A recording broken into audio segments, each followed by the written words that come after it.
कबूतर, एक अनार तुम ले जाओ और एक अनार मैं ले जाता हूँ। ऐसी तेज बारिश में तुम्हें न जाने ये अनार कहाँ से मिल जाते हैं। कबूतर, कल जल्दी आ जाना, हम दोनों भोजन लेने दूसरे जंगल जाएंगे। फिर दोनों दोस्त अपने अपने घरों को चले जाते हैं। तोते के रास्ते में बिजली का भी बैठी हुई थी। अरे, इतनी तेज बारिश में ये पका हुआ लाल लाल अनार ये मोटी चोंच वाला कहाँ से ले आया? बिजली का भी हैरान होकर तोते को आवाज देती है। तोते तोते भैया, जरा यहाँ आओ, मेरी बात सुनो। फिर चीकू तोता बिजली का पी के पास आता है। तोते भैया, क्या तुमने कभी ये काले बीज खाए हैं? नहीं कभी, मैं तो ये पहली बार देख रहा हूँ। ये बहुत मीठे और रसीले बीज हैं। लो लो तोते भैया, ये बीज तुम अपने घर ले जाओ। फिर तोता बिजली का पी से वो काले बीज ले लेता है। शुक्रिया काफी बहन। इसमें शुक्रिया की क्या बात है तोते भैया, मैं तो रोज ये मीठे और रसीले काले बीज खा खा कर तंग आ गई हूँ। आज मेरा कुछ और खाने को मन है, तुम मुझे अपना ये अनार दे दो। तोता एक पल के लिए चुप हो जाता है और फिर सोचता है। ऐसा करता हूँ, कभी को अनार दे देता हूँ। वैसे भी मैं तो रोज अनार खा खा कर तंग आ चुका हूँ। आज तो ये मैं रसीले बीज ही खाऊंगा। ऐसा कहते हुए तोता अपना अनार बिजली का पी को दे देता है। अच्छा, अब मैं चलती हूँ। तोते भैया, आप भी ये काले रसीले बीज लेकर चले जाओ, इससे पहले कि कोई पक्षी आपसे ये मजेदार रसीले बीज ना छीन ले। फिर तोता वो काले बीज लेकर वहाँ से चला जाता है और बिजली का भी अनार लेकर नदी की ओर चली जाती है। मैंने उस मोटी चोंच वाले को बेवकूफ बना दिया, कड़वे बीज देकर मीठा अनार ले लिया। इस पूरे जंगल में एक मैं ही चालाक हूँ। नदी पर बैठकर बिजली का भी अपनी पढ़ाई करती है और मजे मजे से वो अनार खाती है। अरे, ये बीज तो बहुत ज्यादा है। मैं ऐसा करता हूँ, अपनी पड़ोसन चिड़िया को भी दे देता हूँ। फिर तोता वो बीज लेकर चिड़िया के पास जाता है। अरे चीकू भैया, ये काले बीज आप कहाँ से ले आए हैं? क्यों चिड़िया, क्या हुआ? क्या ये खाने लायक नहीं है? तोते भैया, ये बीज तो काले बीज हैं। ये बहुत कड़वे होते हैं और जहरीले भी। आप फेंक दो इन्हें बाहर। इसका मतलब चिड़िया बहन, उस काली कवि ने मुझे उल्लू बनाया और मुझसे मीठा अनार छीन लिया। कोई बात नहीं, मैं भी उससे बदला लेकर ही रहूंगा। दूसरे दिन तोते का दोस्त जब कबूतर आता है तो वो उसे सारी बात बताता है। कबूतर यार, मुझे तो चिड़िया ने बताया कि वो बीज जहरीले हैं। तोते, मैं तो सोच रहा हूँ कि अगर तुम वो काले बीज खा लेते तो क्या होता। उस काली कवि को भला मेरी क्या चिंता थी, उसे तो बस मेरा लाल पका हुआ अनार चाहिए था। कबूतर यार, मेरे पास एक प्लान है। फिर तोता कबूतर को अपना प्लान बताता है और वो दोनों भोजन लेने चले जाते हैं। कल तो तोते से अनार छीन कर खा लिया था, आज कहाँ जाऊँ? हाँ, चिड़िया के पास जाती हूँ। फिर बिजली का भी मानो चिड़िया के पास जाती है। चिड़िया चिड़िया बहन, मुझे अपना आधा आम दे दो। चलो चलो भागो यहाँ से, मैं अपना आम किसी को नहीं दूंगी। अच्छा, अगर आम नहीं देना तो ना दो, इतनी बातें तो ना सुनाओ छोटी चिड़िया। तुम होगी गंदी काली कवि। मानो चिड़िया ऐसा कहते हुए अपना आम उठाती है और वहाँ से भाग जाती है। तोता लाल मिर्ची को पानी में अच्छे से मिलाता है और कबूतर से कहता है। कबूतर, मैं चाहता हूँ और बिजली कवि को तुम्हारे पास लेकर आता हूँ और तुम उसे ये लाल मिर्ची वाला गिलास दे देना। हाँ तोते, लेकिन ध्यान से, बिजली कवि को शक न हो। फिर तोता वहाँ से उड़ता है और वो बिजली कवि को ढूंढ लेता है। अरे बिजली बहन, मैं कब से आपको ढूंढ रहा हूँ। अच्छा, क्या तोते भैया, आज फिर तुम मेरे लिए मीठा अनार लाए हो? नहीं नहीं बिजली बहन, आज तो हम दोनों बहन भाई मीठा अनार का शरबत पियेंगे। क्या, लाल लाल अनार का शरबत? लेकिन वो कहाँ से? तुम चिंता क्यों करती हो, चलो मेरे साथ चलो। फिर बिजली कवि तोते के साथ उड़ती है। तोता बिजली कवि को अपने दोस्त कबूतर के पास ले जाता है। कबूतर यार, एक गिलास अनार का मुझे दो और एक मेरी बहन को। हाँ हाँ जरूर, मैं आपकी बहन को ऐसा अनार का शरबत दूंगा कि हमेशा याद रखेगी। फिर कबूतर एक गिलास में अनार का शरबत डालकर तोते को दे देता है और लाल मिर्ची वाला गिलास बिजली का पी को दे देता है। तोता अनार का जूस पीता है और बिजली का पी से कहता है, बिजली बहन, बहुत स्वादिष्ट है ये अनार का जूस, तुम भी जल्दी से एक ही सांस में पी लो। तोते भैया तुम बहुत अच्छे हो, मेरा कितना ख्याल रखते हो। ऐसा कहते हुए बिजली का पी उस लाल मिर्ची वाले शरबत को एक दफा ही पूरा पी जाती है। मर गई, हाय मैं मर गई। पानी पानी, ये तो लाल मिर्ची वाला पानी था। बचाओ बचाओ। तोता और कबूतर तो हंसे जा रहे थे। कैसा लगा बिजली बहन ये अनार का शरबत? अब किसी पक्षी को उल्लू ना बनाना। चीकू तोता आज ही उस जंगल में नया नया आया था। वो बहुत मेहनती था। वो एक पेड़ पर अपना घर बना रहा था। घर बनाने की आवाज सुनकर बादल कौवा वहाँ आता है। अरे ये क्या तुमने टिक टिक लगा रखी है? कौन हो तुम? मेरा नाम चीकू है और तुम देख नहीं रहे मैं अपना प्यारा सा घर बना रहा हूँ। रुक जाओ, अभी रुक जाओ। इस जंगल में मेरी आज्ञा के बगैर कोई भी अपना घर नहीं बना सकता। ये जंगल का इलाका मेरा है। मैं तुम्हें इस जंगल में अपना घर बनाने की अनुमति नहीं दूंगा। अरे कौवे, ये तुम क्या कह रहे हो? जंगल किसी की जागीर नहीं होता। इस जंगल में सभी पक्षियों को रहने का बराबर हक है। फिर तुम मुझे क्यों रोक रहे हो? अच्छा, तो मोटी चोंच वाले देखते हैं कि तुम इस घर में कैसे रहते हो। मैं तुम्हें अपनी बेइज्जती का मजा जरूर चखा कर रहूंगा। ऐसा कहते हुए बादल कौवा वहाँ से चला जाता है और गुस्से की आग में जलने लगता है। उधर चीकू तोता अपना काम जारी रखता है। सुबह के समय वो दाने की खोज में चला जाता और फिर बाकी समय अपना घर बनाने में लगा रहता था। चंद दिनों की कोशिश के बाद चीकू तोता अपना घर बना लेता है। अब मैं ऐसा क्या करूं कि इस मोटी चोंच वाले को अच्छा सबक सिखाऊं? हाँ, अपने दोस्त उल्लू के पास जाता हूँ। फिर बादल कौवा अपने दोस्त भूरे उल्लू के पास जाता है। यार उल्लू, मैं तुमसे मदद मांगने आया हूँ, क्या तुम मेरी मदद करोगे? क्यों नहीं बादल यार, मैं तुम्हारी मदद जरूर करूँगा। यार उल्लू, एक मोटी चोंच वाले तोते ने जबरदस्ती मेरे घर के पास अपना घर बना लिया है। तुम तो जानते हो कि इस जंगल का सारा हिस्सा मेरा है। क्या तुम उसे निकालने में मेरी मदद करोगे? हाँ कौवे, मैं तुम्हारी मदद तो करूँगा, लेकिन उस तोते को वहाँ से कैसे निकालेंगे? उल्लू यार, तभी तो मैं तुम्हारे पास आया हूँ। तुम तो जंगल के सबसे बुद्धिमान उल्लू हो, तुम जरूर कोई इसका हल निकालोगे। अपनी तारीफें सुनकर उल्लू सोच में पड़ जाता है और फिर उसे एक तरकीब आती है। आओ कौवे, मेरे साथ चलो, हम भी देखते हैं कि वो तोता कैसे नहीं जाता। अब हमारी मदद वो सुनहरी चील ही कर सकती है जो दूसरे जंगल में रहती है। फिर भूरा उल्लू बादल कौवे को लेकर दूसरे जंगल सुनहरी चील के पास जाता है। सुनहरी चील अपनी गुफा के बाहर बैठी हुई थी। अरे उल्लू, आज इतने दिनों के बाद तुम्हारा यहाँ कैसे आना हुआ? अरे तुम दोनों डर क्यों रहे हो? आओ बैठो, बताओ क्या बात है? सुनहरी चील, हम यहाँ एक काम से आए हैं। ये मेरा दोस्त कौवा है। अब तुम ही हो जो हमारी मदद कर सकती हो। अच्छा बताओ तो सही, क्या काम है तुम्हारे दोस्त का? सुनहरी चील, कौवे के घर के पास एक तोते ने जबरदस्ती अपना घर बना लिया है। ऊपर से कहता है कि जाओ, जो कुछ करना है कर लो, कि मैं किसी से भी नहीं डरता। अच्छा तो ये बात है, अब तो उस मोटी चोंच वाले तोते को सबक सिखाना ही पड़ेगा।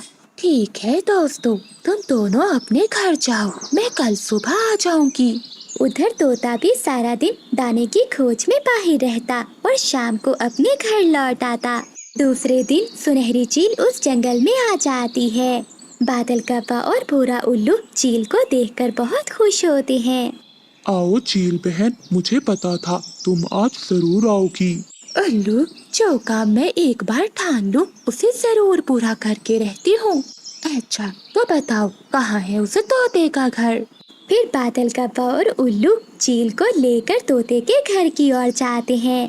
और फिर चील तोते के घर में चली जाती है। चीकू तोता तो सुबह सुबह ही दाना लेने जंगल में निकल गया था। चील तो आराम से तोते के घोंसले में जाकर लेट जाती है। उसे तो वहाँ बहुत आराम मिल रहा था और वो सो जाती है। शाम हो जाती है, चील भी उठ जाती है। ऐसी पुरसकून जगह मुझे और कहीं भी नहीं मिलेगी। क्यों ना उस तोते को यहाँ से भगाकर मैं ही इस घर में रहने लग जाऊं। चील ऐसा सोचती है। अंधेरा होने से पहले तोता वापस लौट आता है। तोता जैसे ही अपने घर जाने लगता है तो चील बाहर आ जाती है। कौन हो तुम? दफा हो जाओ यहाँ से, ये मेरा घर है। अगर अंदर आने की कोशिश की तो मार कर खा जाऊंगी। तोता चील को देखकर डर जाता है। तभी बादल कव्वा और उल्लू भी वहाँ आ जाते हैं। चील, तुम सभी पक्षियों से पूछ लो, ये घर मेरा है। अच्छा, तुम ही तो कहते थे कव्वे को कि तुम किसी से नहीं डरते। जो करना है कर लो। अब तुम्हें पता चला ना कि ये घर अब मेरा है। अब तुम जिसको भी बुलाना चाहते हो बुला लो। जाओ, मैं ये घर नहीं छोड़ने वाली। प्लीज चील दी, ऐसा मत करो। मैंने कई दिनों मेहनत करके ये घर बहुत प्यार से बनाया है। अगर तुम मुझसे मेरा घर छीन लोगी तो मैं कहाँ जाऊँगा। बादल कव्वा और भूरा उल्लू दोनों तोते का मजाक उड़ा रहे थे। ओए मोटी चोंच वाले तोते, अब यहाँ से चाहते हो कि ये चील तुम्हें खा जाए। जैसे ही चील आगे बढ़ती है तो तोता वहाँ से उड़ जाता है। कव्वे और उल्लू, तुम दोनों को इसकी सजा ऊपर वाला जरूर देगा। ऐसे रोता हुआ चीकू वहाँ से चला जाता है। क्यों बादल कव्वे, अब तो तुम खुश हो ना? हाँ चील दी, आपका बहुत बहुत धन्यवाद। अगर आप जाना चाहें तो अब जा सकती हैं।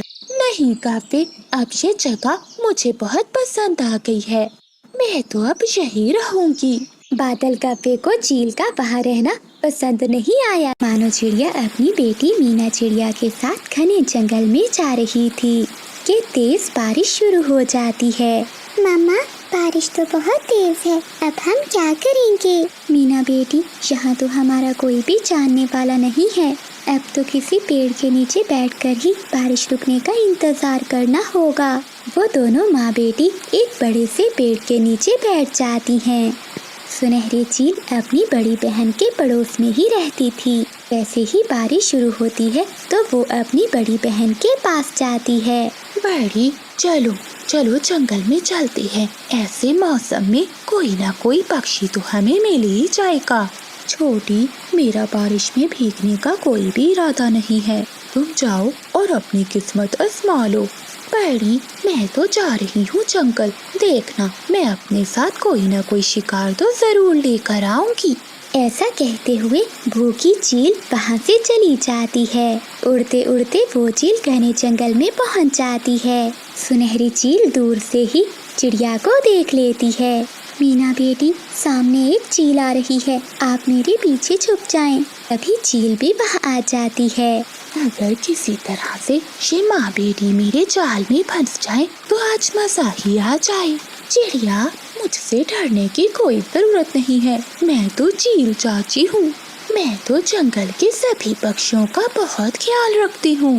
जो पक्षी भी बारिश में फंस जाते हैं, मैं उसे अपने साथ अपने घर में ले जाती हूँ। लेकिन चील चाची, मैंने सुना है कि आप तो पक्षियों को खा लेती हैं। ये सब झूठ है। मैं तो सब्जियाँ खाती हूँ। मैंने तो अपने जीवन में कभी मांस नहीं खाया। तुम मेरे साथ चलो, जब तक बारिश रुक नहीं जाती तुम मेरे घर में रह सकती हो। मामा चिड़िया थोड़ी देर सोचती है और फिर चील के साथ चली जाती है। तुम दोनों माँ बेटी वहाँ बैठ जाओ और मैं तुम दोनों के लिए खाने का बंदोबस्त करती हूँ। चील चाची, मुझे माफ करना, मैंने आपके बारे में गलत सोचा। आप तो बहुत अच्छी हैं। मैं अपनी पड़ोसन बहन से नमक लेकर आती हूँ। फिर सुनहरी चील अपने घर से निकलती है और वो अपनी बड़ी बहन के पास जाती है। बड़ी बड़ी, जल्दी दरवाजा खोलो, जल्दी दरवाजा खोलो। तभी चील की बड़ी बहन दरवाजा खोलती है। छोटी, अब क्या हुआ? मैंने कहा था ना बड़ी कि मैं किसी शिकार को लेकर आऊंगी। मेरे घर में चिड़िया और उसकी छोटी बेटी है। क्या क्या सच कह रही हो तुम माँ बड़ी? और क्या मैं झूठ बोलूंगी? बड़ी चील सुनकर बहुत खुश होती है। शोरबा शोरबा बनाकर पिएंगे उनका। नहीं नहीं, भून कर खाएंगे। ठीक है, तुम जाओ, मैं थोड़ी देर तक आती हूँ। फिर चील अपनी बड़ी बहन को बताकर वापस अपने घर चली जाती है। चिड़िया, मैं तुम दोनों माँ बेटी के लिए खिचड़ी बना रही हूँ। खिचड़ी तो मैं भी बहुत अच्छी बनाती हूँ, लेकिन चील चाची आपके पास चावल नहीं है। चावल के बिना खिचड़ी कैसे बनेगी? तुम चिंता नहीं करो, चावल मेरी पड़ोसन लेकर आती होगी। चिड़िया मिसाले देखकर और चूल्हे पर हंडिया देखकर डरी हुई थी कि आखिर वो चील क्या करने वाली है। मानो चिड़िया खिड़की पे बैठ जाती है और वो सामने पड़ोस के घर से चील को निकलते हुए देख लेती है। दूसरी चील को देखकर तो चिड़िया की जान निकल जाती है। सुनहरी चील रसोई में हंडिया के पास बैठी हुई थी। मीना, मीना बेटी, मुझे तो कुछ दाल में काला लग रहा है। ये चील और इसकी पड़ोसन चील मिलकर जरूर हमारे साथ कोई गलत करने वाली हैं। दरवाजा खुला था। चिड़िया अपनी बेटी मीना को लेकर जल्दी से वहाँ से निकल जाती है। चील उन दोनों को जाते हुए देख लेती है, लेकिन मानो चिड़िया अपनी बेटी को लेकर उस घर से चली जाती है। रुको रुको चिड़िया, सामने से उसकी बड़ी बहन भी आ जाती है। अरे, वो चिड़िया कहीं भाग गई है, उसे ढूंढो। वो भला ऐसी बारिश में कहाँ जा सकती है? यहीं कहीं छुपी होगी। छोटी, हाथ आया शिकार तुमने निकाल दिया। चिड़िया अपनी बेटी मीना के साथ पास ही झाड़ियों में छुपी हुई थी। फिर वो दोनों चील बहनें चिड़िया की खोज करती हैं। वो इधर उधर देखती हैं, पर चिड़िया उन्हें कहीं भी नहीं मिलती। वो थक हार कर वापस चली जाती हैं। मीना, मीना बेटी चलो, वो चीलें चली गई हैं। अब हम यहाँ से निकल जाते हैं। फिर चिड़िया अपनी बेटी को लेकर वहाँ से चली जाती है। थोड़ी दूर उन्हें एक घर दिखाई देता है। चिड़िया उस घर के दरवाजे पर दस्तक देती है। वो घर कौवों का था। कौवा दरवाजा खोलता है। चिड़िया, तुम इतनी तेज बारिश में यहाँ, जल्दी अंदर आ जाओ। फिर बादल कौवा चिड़िया को अपने घर में ले जाता है। कभी भैया और कभी बहन, आप दोनों का बहुत बहुत धन्यवाद। वो पीछे दो चीलें हमें खाना चाहती थी। हम दोनों माँ बेटी बहुत मुश्किल से अपनी जान बचा कर आई हैं। चिड़िया, वो चीलें तो बहुत बुरी है। वो तो मुश्किल में फंसे हुए पक्षियों को अपने साथ लेकर जाती हैं और फिर उन्हें मारकर खा जाती हैं। मम्मा, हम तो बच गई, वरना वो अब तक चील बहनें हमें खा चुकी होती। ये आम का पेड़ मेरा है, मैं ही इस पेड़ से आम तोड़ूंगा। मैं तोड़ूंगा आम। बादल कौवा और चीकू तोता एक दूसरे से लड़ाई कर रहे थे, जब मानो चिड़िया वहाँ आ जाती है। चिड़िया, समझा लो इस मोटी चोंच वाले को, ये सारे आम मेरे हैं। चिड़िया बहन, जब से ये आम का पेड़ छोटा था, तब से मैं इस पेड़ को पानी दे रहा हूँ, और अब जाकर ये काला कौवा इस पेड़ पर कब्जा करने आ गया है। तोते भैया, ऐसे लड़ाई मत करो। आप चलो, आप मेरे साथ चलो। हम मैदान से जाकर दाना खा लेंगे। आप ये आम का पेड़ इस कौवे को ही दे दें। गंदा कौवा, दुष्ट कौवा, एक दिन रोगे, बहुत पछताओगे, देख लेना। फिर तोता मानो चिड़िया के साथ चला जाता है। बादल कौवा आम के पेड़ से सारे आम तोड़ता है और अपने घर की ओर चला जाता है। वाह रे बादलपति जी, आज तो तुमने कमाल कर दिया। कितने सारे आम ले आए हो। जल्दी बताओ, कहाँ रखूं? बहुत भारी है। सारे घर में तो भोजन ही भोजन है। अच्छा, तुम ऐसा करो, इस आम को उस अलमारी पर रख दो। काले कौवे ने कुछ चुरा कर, कुछ छीन कर और कुछ इकट्ठा करके अपने पूरे घर को अनाज से भरा हुआ था।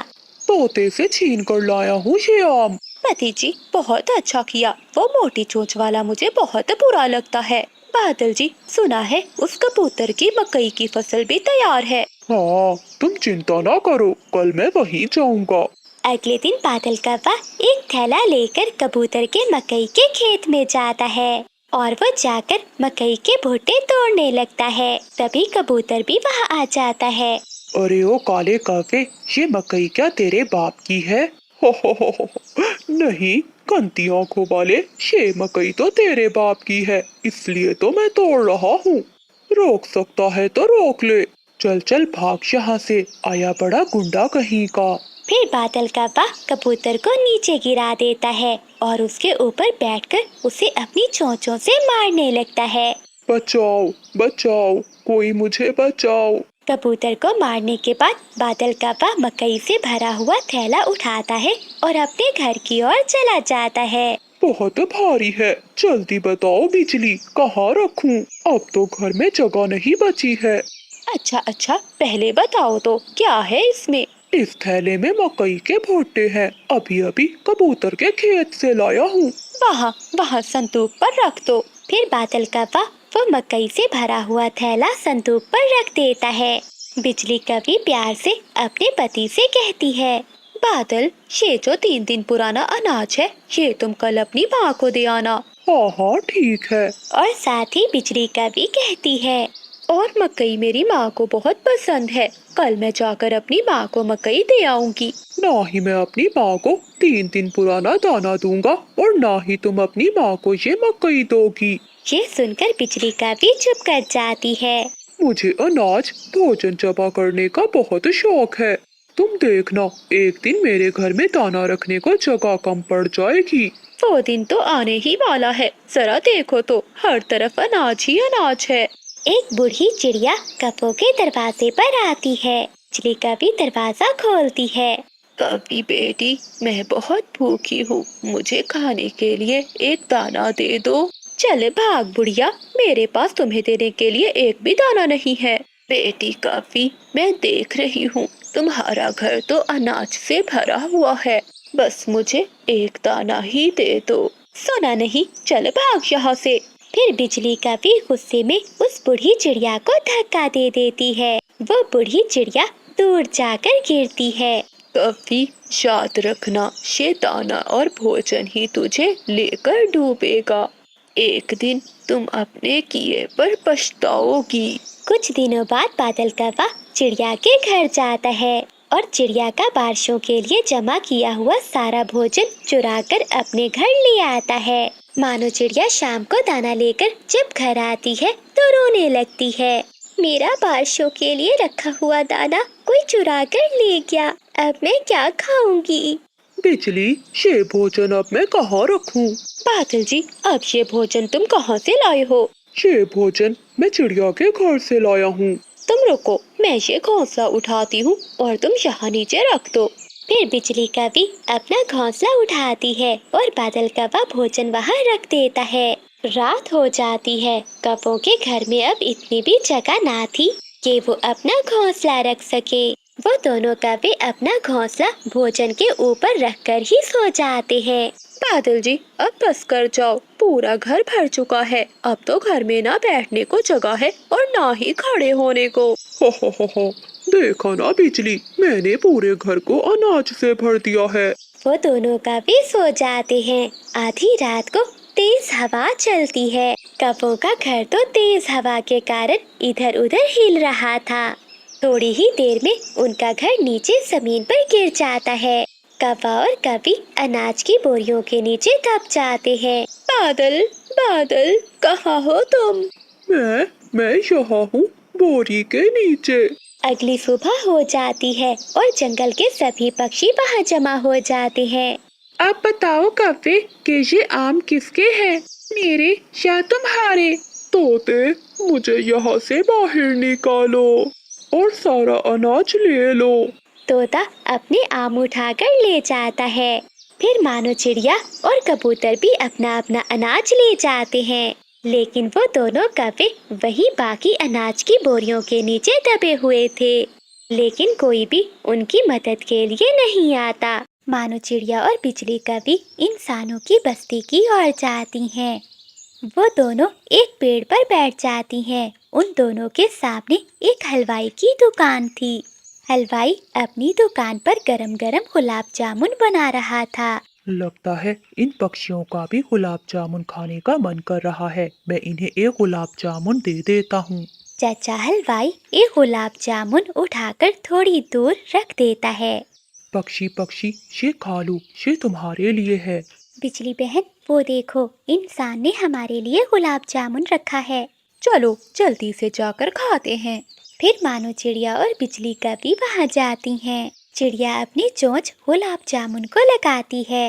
रुको रुको बिजली, ये गुलाब जामुन तो बहुत गर्म है, हमारी चोंच जल जाएगी। लेकिन लालची कभी कहाँ रुकने वाली थी, वो तो गरम गरम गुलाब जामुन ही खाने लगती है। मानो चिड़िया बिजली कभी को देखती ही रह जाती है और बिजली कभी सारे का सारा गरम गरम गुलाब जामुन खा लेती है।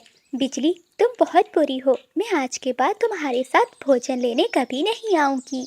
तुमने पूरा गुलाब जामुन खा लिया और मुझे दिया भी नहीं।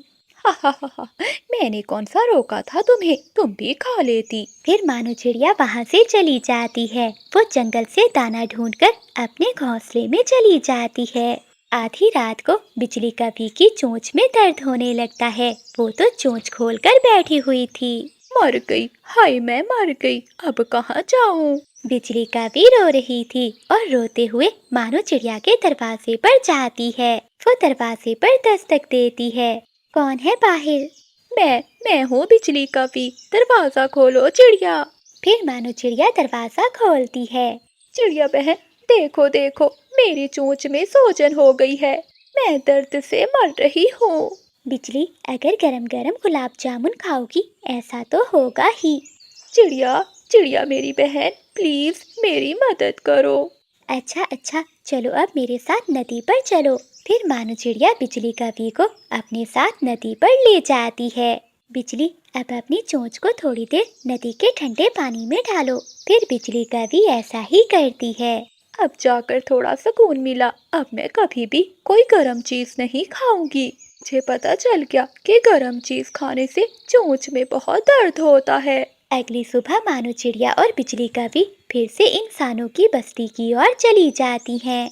किसान की पत्नी आंगन में बैठी आलू के पराठे बना रही थी। पक्षियों, ये लो, ये पराठा खा लो। किसान की पत्नी आधा पराठा चिड़िया और बिजली कभी को देती है। मानो चिड़िया अभी देख ही रही थी कि बिजली कभी जल्दी से वो गरम गरम आलू वाला पराठा खा लेती है। माँ जी, वो पराठा तो इस कवि ने खा लिया, मुझे भूख लगी हुई है। किसान की पत्नी आधा और पराठा उन दोनों के सामने रख देती है। बिजली कभी वो आधा पराठे का टुकड़ा उठाकर वहाँ से उड़ जाती है। मानो चिड़िया शर्म के मारे और पराठा नहीं मांगती और वो बिजली कभी के पीछे पीछे जाती है। बिजली कभी छत पर बैठी पराठा खा रही थी। बिजली, मुझे भी दो पराठा। देती हूँ। ऐसा कहते हुए बिजली कभी वो गरम गरम पराठा पूरा खा लेती है। बिजली की आंखों में पानी आ जाता है क्योंकि पराठा बहुत गर्म था। इस बार बिजली कभी का मुंह ज्यादा जल जाता है, लेकिन वो मानो चिड़िया को नहीं बताती। वो तुरंत जंगल जाती है और नदी पर जाकर अपनी चोंच नदी में रखती है। लेकिन इस बार तो ठंडे पानी से भी बात नहीं बनती क्योंकि कभी की चोंच में तो अब छाले बन गए थे। वो नदी के किनारे बैठकर रोने लगती है। हाय हाय मैं मर गई, मेरी चोंच में बहुत ज्यादा दर्द हो रहा है। तभी मानो चिड़िया भी वहाँ आ जाती है। और खाओ गरम गरम पराठा, मैंने तुम्हें मना भी किया था।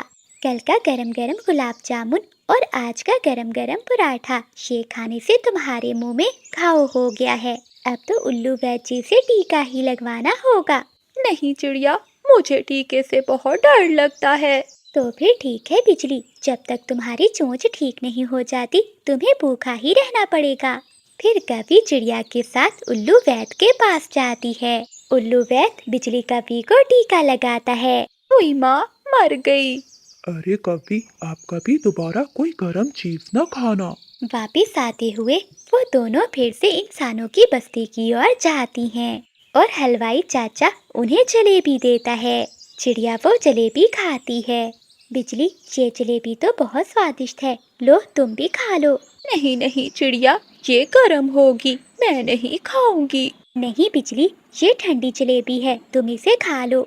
बिजली कभी अपनी चोंच खोलती है, लेकिन उसकी चोंच में दर्द शुरू हो जाता है।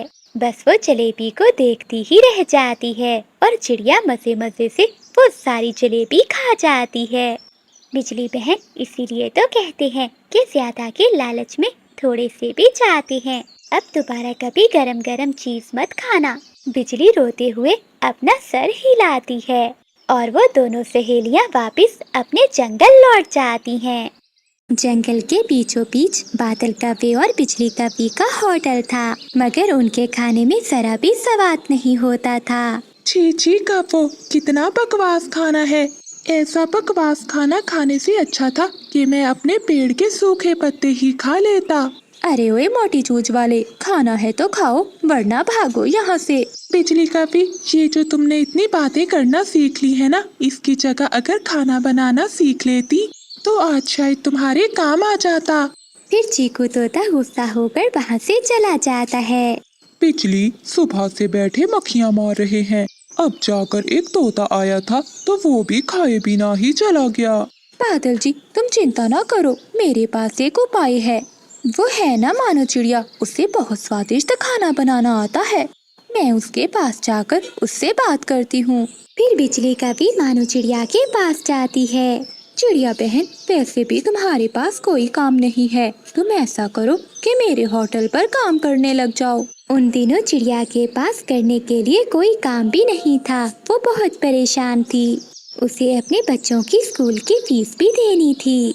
हाँ बिजली बहन, आपको तो पता है कि मुझे कितने स्वादिष्ट खाने बनाने आते हैं। आप चिंता नहीं करें, मैं आपके होटल पर बहुत स्वादिष्ट खाना बनाऊंगी। ठीक है चिड़िया, तुम्हें सुबह से लेकर रात तक होटल को अच्छे से संभालना है। मैं तुम्हें महीने की आखिर में अच्छी पगार दूंगी। ठीक है बिजली बहन, मैं सुबह आ जाऊंगी आपके होटल पर। अगली सुबह होते ही मानो चिड़िया बिजली और बादल के होटल पर जाती है और चिड़िया भोजन तैयार करने लगती है। आज वो दाल चावल बना रही थी। बिजली बहन देखना, जो भी पक्षी आएगा आज अपने पंख ही झाड़ता रह जाएगा। चिड़िया, अगर हमारा होटल अच्छे से चलने लगा तो मैं तुझे आधा हिस्सा दूंगी। थोड़ी देर बाद वहाँ कबूतर आता है। चिड़िया उसे दाल चावल देती है। ये तो बहुत मजे के हैं, बहुत मजे के दाल चावल हैं। कौन कहता है कि इस होटल में भोजन अच्छा नहीं मिलता? मेरा तो ये दाल चावल खाकर मन ही नहीं भर रहा। मैं बताऊंगा, मैं इस जंगल के सभी पक्षियों को बताऊंगा कि इस होटल में बहुत स्वादिष्ट खाना मिलता है। वो स्वादिष्ट दाल चावल खाकर कबूतर खुशी खुशी वहाँ से चला जाता है। कबूतर जाते ही बाकी पक्षियों को भी बताता है, इसलिए 2-3 पक्षी कव्वों के होटल पर भोजन खाने आते हैं। उन सब पक्षियों को भी चिड़िया दाल चावल देती है। वो सब पक्षी मजे से दाल चावल खा रहे थे। शाम हो जाती है, चिड़िया के बनाए हुए दाल चावल सारे ही खत्म हो चुके थे। देखा बिजली बहन और बादल भैया, आज मेरे दाल चावल की वजह से आपके होटल पर कितनी भीड़ थी और आज तो हमारी कमाई भी बहुत ज्यादा हुई है। हाँ ठीक है चिड़िया, जाओ अब जल्दी से सारे गंदे बर्तन धो, फिर ही जाना घर। उन सारे गंदे बर्तनों को चिड़िया एक एक करके धो रही थी कि तभी एक गिलास नीचे गिरकर टूट जाता है। तभी बिजली कव्वी गुस्से में आती है और चिड़िया को 2 पंख मारती है। अरे अंधी हो गई हो चिड़िया, मेरा नुकसान कर दिया है, क्या देखकर नहीं धो सकती बर्तन? बिजली बहन, मैंने जानबूझकर थोड़ी ना किया है ये सब। और हाँ, मैं यहाँ काम करने आई थी। ऐसे काम करने से तो अच्छा है कि मैं ऐसे ही भली। मानो चिड़िया काम छोड़कर वापस अपने घर चली जाती है। बिजली, ये तुमने क्या कर दिया? आज चिड़िया की वजह से ही तो हमारे होटल में कितनी भीड़ थी और तुमने तो चिड़िया को आज काम से ही निकाल दिया। मैंने कब निकाला है उस चिड़िया को, वो खुद गई है छोड़कर। बादल जी, आपको तो पता है जब मुझे गुस्सा आ जाता है तो मैं कुछ भी नहीं देखती। मम्मा, वो कभी आंटी तो बहुत बुरी निकली। एक ग्लास टूट जाने की वजह से उन्होंने आपको मारा। हाँ मीना बेटी, तभी तो मैंने भी वो नौकरी छोड़ दी। जहाँ इज्जत नहीं वहाँ कुछ नहीं। मम्मा, तो अब आप क्या करेंगी? बच्चों, मैंने सोच लिया है, आज के बाद मैं अपने ही दाल चावल का एक ढाबा शुरू करूँगी। मेरे दाल चावल बहुत स्वादिष्ट होते हैं, देखना मेरा कारोबार जल्द ही चल जाएगा। मम्मा, आप अपना ढाबा शुरू करें, मैं और भैया आपका बहुत साथ देंगे। अगले दिन मानो चिड़िया बुलबुल से ढाबा किराए पर ले लेती है और वहाँ अपने दाल चावल का कारोबार शुरू करती है। मम्मा, हम कितनी देर से बैठे हैं लेकिन अभी तक कोई पक्षी नहीं आया। बेटा, अभी किसी को पता थोड़ी ना है कि हमने दाल चावल का कारोबार शुरू किया है। जब एक पक्षी दाल चावल खाकर जाएगा तभी तो वो बाकी पक्षियों को लेकर आएगा। मम्मा, तो हम बताएंगे। मैं और भैया जाकर पूरे जंगल में बताते हैं। फिर वो दोनों बहन भाई पूरे जंगल में आवाजें लगाते हैं। जिसने भी दाल चावल खाने हो वो मेरी मम्मा के ढाबे पर आ जाए। स्वादिष्ट स्वादिष्ट, बहुत स्वादिष्ट दाल चावल है हमारे। जो एक बार खाएगा वो पंख चाटता रह जाएगा। थोड़ी ही देर बाद चिड़िया के ढाबे पर पक्षियों की भीड़ लग जाती है। चिड़िया बहन, जल्दी से दे दो अब दाल चावल, मुझसे और रहा नहीं जाता। ऐसे मानो चिड़िया के सारे दाल चावल बिक जाते हैं और चिड़िया को काफी अच्छा मुनाफा होता है। वहीं कौवा और कवि बैठे फिर से मक्खियाँ मार रहे थे और मानो चिड़िया को देखकर चले जा रहे थे। बिजली, ये सब तुम्हारी वजह से हुआ है। ना तुम चिड़िया को डांटती और ना वो छोड़कर जाती। देखो, अब हमारा होटल बंद हो गया है। बादल जी, मुझे तो लगता है कि अब चिड़िया के पास जाकर हमें बर्तन ही धोने पड़ेंगे। मानो बहन, लगता है आज भूखे ही सोना पड़ेगा। दोपहर हो गई लेकिन अभी तक हमें एक भी दाना नहीं मिला। मेरा तो भूख से बुरा हाल है। बिजली बहन, आप चिंतित न हो, हमें जरूर कुछ न कुछ खाने को मिल जाएगा। वो दोनों बैठी ऐसी बातें कर ही रही थी कि वहाँ एक पक्षी आ जाता है। चिड़िया और कवि, कहाँ से आए हो? पक्षी भैया, हम पहाड़ों वाले जंगल से आए हैं। हम दोनों भोजन की खोज में निकली थी। उड़ते उड़ते यहाँ तक पहुँच गयी। अरे पक्षी भैया, क्या तुम बता सकते हो कि हमें भोजन कहाँ से मिलेगा?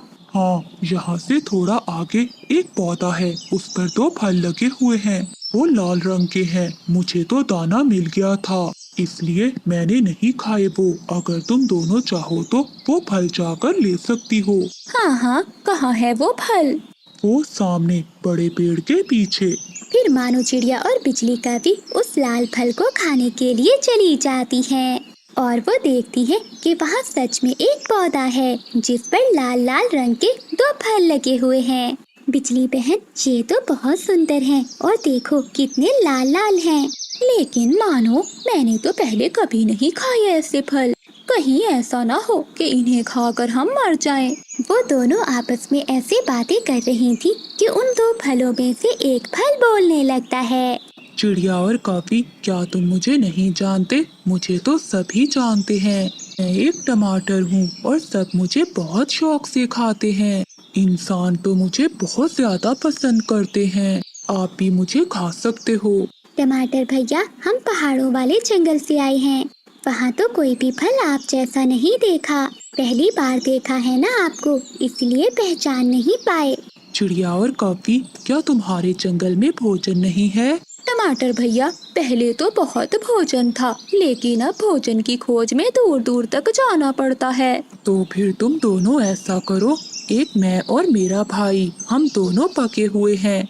आप दोनों ऐसा करें कि मुझे खा ले और मेरे भाई टमाटर को अपने साथ ले जाएं और इसे अपने घर के पास जमीन में बो दें और फिर वहाँ हमारा पौधा भी उगाएगा। ऐसे तुम दोनों को भोजन की चिंता नहीं रहेगी। टमाटर भैया, तुम कितने अच्छे हो, मुझे तो अभी तक विश्वास नहीं हो रहा। मुझे बहुत खुशी होती है जब मुझे कोई खाता है, लेकिन तुम दोनों मेरी एक बात याद रखना, हमें तभी खाना जब हम पूरी तरह लाल हो जाएं। जब हम हरे रंग के होते हैं तो इतने स्वादिष्ट नहीं होते। फिर बिजली का भी और मानो चिड़िया ऐसा ही करती हैं। वो एक टमाटर को खा लेती हैं और दूसरा टमाटर लेकर अपने जंगल वापस चली जाती हैं। बिजली बहन, अब हम ऐसा करते हैं कि इस टमाटर को बो देते हैं और फिर रोज इसे पानी दिया करेंगे। जब ये पौधा बड़ा हो जाएगा तो हम इसकी रक्षा भी करेंगे। चिड़िया बहन, मुझे बहुत स्वादिष्ट लगा है ये फल। बादल जी, बाहर तो जोरों की बारिश हो रही है, अब क्या करेंगे? मेरा तो भूख से बुरा हाल है। बिजली, तुम जाओ और बबली कबूतरी से 2 दाने ही ले आओ। बादल जी, मैंने कल ही उस गंदी आंखों वाले से लड़ाई की थी, मुझे नहीं विश्वास कि वो मुझे आज दाना देंगे। बिजली, अगर वो दाना नहीं देंगे तो मैं चिड़िया से मांग लाऊंगा। एक बार तुम जाकर तो देखो। फिर बिजली कभी अपना छाता उठाती है और बबली कबूतरी के घर जाती है। बिजली कभी दरवाजे पर दस्तक देती है। कौन कौन है बाहर? बबली बहन, मैं हूँ तुम्हारी बहन बिजली। रुको बबली, मैं चाहता हूँ, कल तो इसने मुझसे लड़ाई की थी, तो आज ये यहाँ क्या करने आई है? फिर कबूतर दरवाजा खोलता है। बताओ कभी, क्या काम है?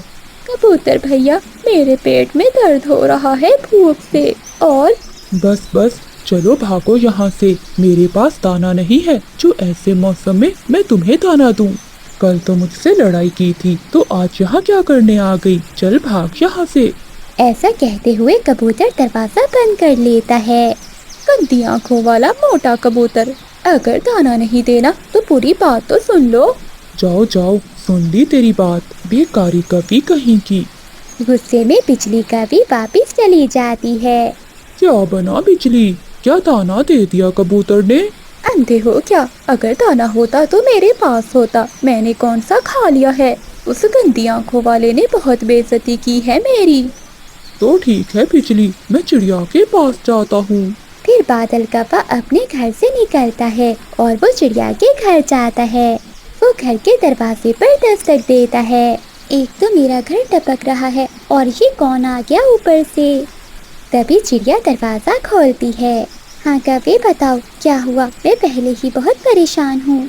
चिड़िया बहन, मेरी बात प्यार से सुन लो। कभी मेरा घर पहले ही टपक रहा है, मुझे अपने घर की मुरम्मत भी करनी है, बताओ क्या काम है? चिड़िया बहन, मैं पीपल का पत्ता लाता हूँ और तुम्हारे घर की छत की मुरम्मत कर देता हूँ, लेकिन बदले में तुम्हें मेरा एक काम करना होगा। बताओ बताओ क्या काम है? मुझे खाने के लिए दाना दे देना। ठीक है, दाना तो मैं तुम्हें दे दूंगी, लेकिन बाद में, पहले मेरे घर को ठीक करके दो। ठीक है चिड़िया, मैं अभी जाता हूँ और पेड़ के बड़े बड़े पत्ते लाता हूँ। फिर बादल कौवा जल्दी से उड़ता है और वो घने जंगल की ओर जाता है। कौवा पीपल के पेड़ पर जाता है और कुछ पत्ते तोड़ लेता है। इस पापी पेड़ की खातिर मुझे क्या क्या करना पड़ता है। ऐसे काम करने से तो मेरी भूख और भी बढ़ गई है। फिर बादल कौवा पीपल के पत्ते लेकर चिड़िया के घर की ओर जाता है और चिड़िया के घर की छत पर बैठकर पीपल के पत्ते अच्छे से लगा देता है। ये तो कमाल हो गया, मेरे घर की छत ठीक हो गई। ऐसा कहते हुए चिड़िया घर से बाहर आती है। चिड़िया बहन बताओ, छत ठीक हुई कि नहीं? बादल भैया, तुमने तो कमाल कर दिया, मेरे घर की छत तो ठीक हो गई है। आओ मैं तुम्हें दाना देती हूँ। फिर चिड़िया बादल कौवे को अपने घर के अंदर ले जाती है। बादल भैया, मेरे पास दाना तो नहीं है, लेकिन ये एक पका हुआ आम है, तुम ये मीठा आम ले जाओ। कौवा खुश हो जाता है और वो आम लेकर वहाँ से चला जाता है। आधे रास्ते में जाकर बादल कौवा एक पेड़ पर बैठ जाता है। अगर मैं ये आम घर ले गया तो बिजली खा जाएगी और मैं भूखे का भूखा ही रह जाऊंगा। मैं ऐसा करता हूँ कि ये आम खा लेता हूँ। फिर कौवा वहीं बैठकर आम खाने लगता है। ये बादल न जाने कहाँ चला गया है, अभी तक लौट कर नहीं आया, मैं चिड़िया से पूछ कर आती हूँ। फिर बिजली कौवी अपना छाता लेकर चिड़िया के घर की ओर जाती है और दरवाजे पर दस्तक देती है। अब ये फिर से कौन आ गया है? इस समय सोने भी नहीं देते। चिड़िया दरवाजा खोलती है। बताओ बिजली, अब तुम्हें क्या हुआ? चिड़िया बहन, मेरा पति बादल क्या यहाँ पर आया था? हाँ बिजली, आया था और मुझसे पका हुआ मीठा आम लेकर चला गया। चला गया है, मगर वो घर तो नहीं आया, वो कहाँ जा सकता है? बिजली, उस दिशा में गया था बादल। फिर बिजली कौवी बादल कौवे के पीछे पीछे जाती है। वो दूर से ही कौवे को आम खाता हुआ देखकर छुप जाती है। मेरा पेट तो भर गया। अगर ये आम उस काली कौवी के पेट में होता तो ये आम भी काला हो गया होता। डाइन कहीं की, मुझे तो कुछ खाने ही नहीं देती। जो भी होता है अपने काले पेट में डाल लेती है। बिजली कौवी पीछे खड़ी सब सुन रही थी। बादल के बच्चे, तुम यहाँ बैठे आम खा रहे हो और मेरी बुराइयां कर रहे हो, और मैं घर में बैठी भूख से मर रही हूँ। मम्मा, मैंने तो मजाक में तुम्हें काली कहा था। फिर बिजली कौवी लाठी उठाकर बादल कौवे की खूब पिटाई करती है। फिर क्या था, बादल कौवा आगे आगे और बिजली कौवी पीछे पीछे। रुको रुको एक बार, मैं तुम्हें छोड़ूंगी नहीं। पक्षियों का शोर सुनकर चिड़िया भी अपने घर से बाहर आती है और वो कौवे की जान बचाती है। चिड़िया बहन, इस बुढ़े कौवे ने मुझे काली कहा। अरे आपने इसे काली क्यों कहा? ये तो आपने अच्छा नहीं किया। चलो कौवी, मैं तुम्हें दाना देती हूँ।